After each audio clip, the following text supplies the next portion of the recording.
Hello, Beata Bukowski coming to you with the weekly economic update.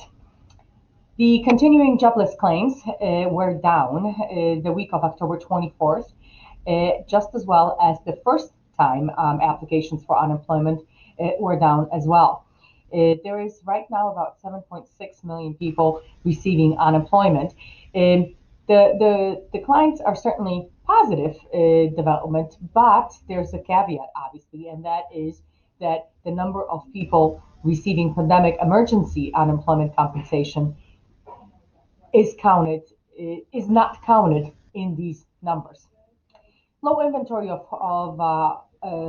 low inventory of homes affected the new home sales in September, which did decline slightly from August.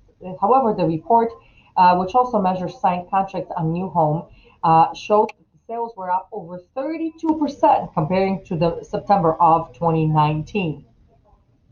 And the ongoing pandemic has buyers continuing to look for more space, and mostly in the outskirts of big cities. Pending home sales, which measure contracts signed for properties that have been existing on the market and previously occupied, were down about 2.2% from August to September, also due to very low inventory. Speaking of the inventories, we are looking at about 3.6 months worth of supply for the entire nation, whereas a healthy economy is considered at a supply of about 6 months. Uh, so the high demand for homes and the very low supply helped home prices continue to appreciate, obviously. Both the Case-Shiller Home Price Index as well as the Federal Housing Finance Agency's report brought strong home price gains in the month of August. In other economic news, personal income, personal spending, and durable goods orders showed an increase in manufacturing activity. The GDP came in at positive 33% for the first reading for the third quarter. This was a little slightly better than expectations of 32%.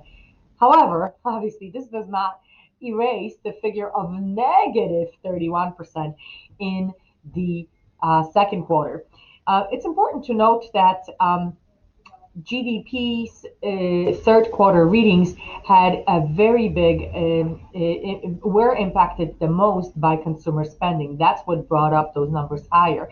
And if there's not going to be any additional stimulus coming out and rolled out in the fourth quarter, questions are and speculations are that the GDP might not look as strong for the fourth quarter.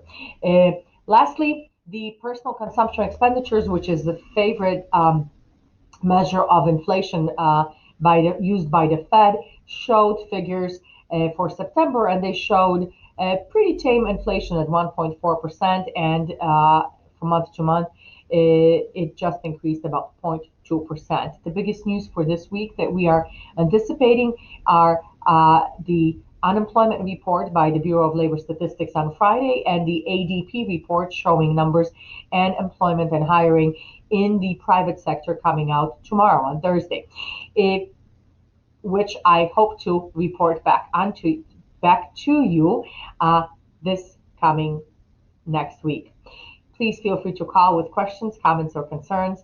Until next week, stay well, and I hope you do your civic duty and voted